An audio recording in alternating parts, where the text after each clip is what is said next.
Hello everyone, welcome back to my channel. It's Doc. You can also just call me Velo since that's what I made my username as on TikTok. But today I just wanted to really happily share and talk about how this habitat came along in our East Coast inspired zoo. Now this zoo is entirely inspired by the East Coast of the United States as well as Taylor Swift songs.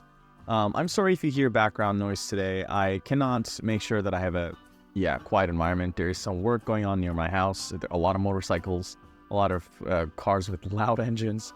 But yeah, we'll get through this video, I think, without any problem. Today we just have this really nice seal habitat that I wanted to show you guys. I mean, I could also use gray seals, but if you've seen in the cinematics, I have used sea lions instead. I just find them cuter. I like that they're more social. As far as I can remember, they're more social than the gray sea seals. Gray seas? Gray seals, I think, are less social if I don't remember it wrong. I could be wrong though, so let me know in the comments down below if I made a mistake saying that for the game. I also just, like I said, like the animations more. And here we're just building like the habitat gate. I think that was the most difficult part of this habitat. The rest of it was just fun to build. I genuinely had so much fun making this entire habitat. Now, for now, you just see it's all water. But we'll fix that right away. Here, I'm just making a little canyon for the deep dive animations. Here's a trick that I'll give you guys as I'm building this.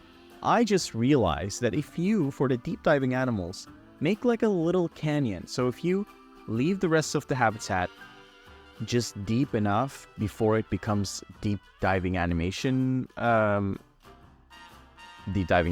worthy, then you'll obviously just have only several points in the entire habitat where the animals can do their deep dive animations.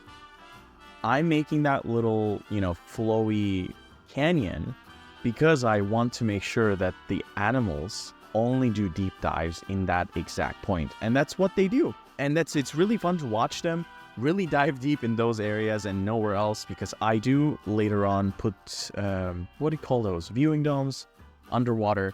You'll see me struggle with that. I had no idea that you could not put the viewing domes after you put the water in, but that's no problem to fix. Like, that's a quick fix, at least for this habitat it was. Now, they'll also have a bridge that goes over the habitat. So we'll have multiple guest viewpoints. One of them is a restaurant that we built last time in the series. You can go and watch that video that I made before. I am also making this mulch kind of climbable spots for the seals that will look really pretty, but also they will be able to go on top of it so that they have some kind of space that they can sleep in. Here, I'm just trying to do the rock work. I've taken some of these, rocks, I think, or was that for the next habitat that we're going to be showing, the wolf habitat. So we have at the moment many habitats in the zoo. Like, as I'm speaking now, it's not this empty. You see this entire empty background. That's mostly filled up. We have a train station video coming on. That is also a reptile house. We also have, what do you call it? Yeah, like a whole safari area that we'll do. It's all very fun things. I don't know. I started this zoo listening to a Taylor Swift album, and I was just vibing, making some scenery, and at the end, it turned out so nice. And I think that's the most important thing with this game, is to not focus on perfection. I think as much as, as players of this game and other simulation games, a lot of people see content that is being made, and then you focus too much on making something perfect that you end up redoing like 1,000 zoos that you never finish with like some really good quality things. I have realized that when I looked at my zoos section, and I have, I think, over 20 zoos that I've started and just didn't continue. I just abandoned them because something was not perfect. And that just is something I let go with this zoo. I'm going to embrace all the path failures. I'm going to embrace everything happening that is not exactly up to my, I guess, standard of perfection. But that's I don't think that's a problem. And honestly, as much as I love when things are on point, super realistic, sometimes it's just more realistic to have some imperfections, because in real life zoos, it's about I can't speak today apparently. It's about a lot of imperfections, There are a lot of zoos in the world where they didn't have the same plot of land when they started out. I mean, many zoos in the world actually don't have the plot of land that they currently have. Like if you think about, off the top of my head, San Diego Zoo or Berlin Zoo, all of these places didn't have that same plot of land when they first had their first collection of animals. So zoos, when you go visit them, you'll probably see some old buildings mixed with some modern buildings. That is the look we're going here, just in an East Coast theme. And here I'm just using the European bridge supports to make some really interesting accents for the habitat. And it just worked out really nice. I just suggest everyone go through the construction menu and just experiment with things, because I've not used these pieces before almost at all, and today I just decided to use them and I was like, yeah, that actually works really nice for this habitat. Other than that, I am dealing with some personal life things, so if you don't see me posting every day like I did last year, that is why, because yeah, as I'm enjoying making content more this year.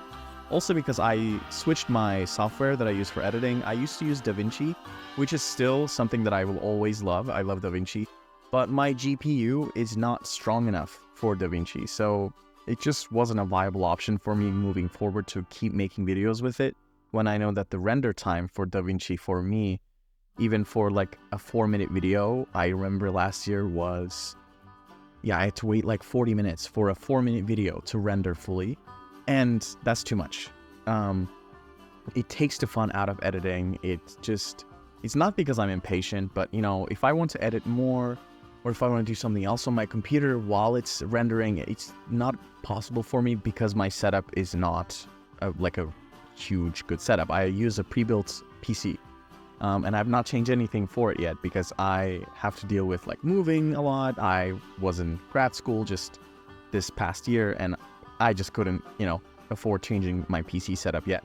But still, it's holding up. I mean, my PC is definitely a bit tired at this point because I run everything on medium-high settings, even though when I put it on the NVIDIA recommended stuff, like when I optimize it, it goes all the way to low.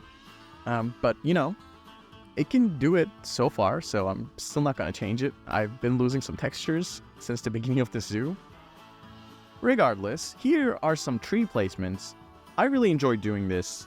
With the foliage, I think, really brings it together. So when you have imperfections on the path and in your zoos, just make sure put enough foliage that makes sense. Here, because we're going with an East Coast theme, East Coast United States, I've done some research on what kind of trees are there because I've never been myself. I'm trying to emulate things from the images I see and photos, and I'm trying to make sure that it looks realistic enough that it would be based in like Rhode Island or New England. And some people have commented on Reddit that it does do the job, and I'm pretty like happy to hear it. I really like the East Coast aesthetic. It not only that, making a zoo like this takes away the whole pressure of needing to put like a rainforest amount of trees. This zoo definitely has a lot of trees, but now because I'm sticking to the foliage of North America mostly, except for some like really special habitats I'm doing, I'm putting some African trees in there that would also grow in a temperate environment. I'm just sticking to this like taiga temperate tree types because that's what I've seen in pictures of East Coast United States, and that's what we're going for. Here you just see me figuring out the river, and in a second you'll just see the cinematics, and I'll hope you enjoy the rest of the video, and I'll hope to see you next time. Bye for now.